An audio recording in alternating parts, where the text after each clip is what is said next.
আজ সকাল ৮টা ২০ নাগাদ পশ্চিমবঙ্গের প্রাক্তন মুখ্যমন্ত্রী এবং কমিউনিস্ট পার্টির বর্ষিয়ান নেতা শ্রী বুদ্ধদেব ভট্টাচার্য পরলোক গমন করেছেন।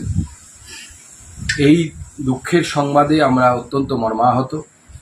তার শোকসন্তপ্ত পরিবারকে আমার তরফ থেকে, আমার পার্টির তরফ থেকে আমি সমবেদনা জানাই। মাননীয় বুদ্ধদেব ভট্টাচার্য পশ্চিমবঙ্গের অন্যতম জনপ্রিয় রাজনীতিবিদ ছিলেন। মতাদর্শগতভাবে ভিন্ন মেরুর লোক হলেও ব্যক্তিগতভাবে ওনাকে আমি অত্যন্ত সম্মান করতাম।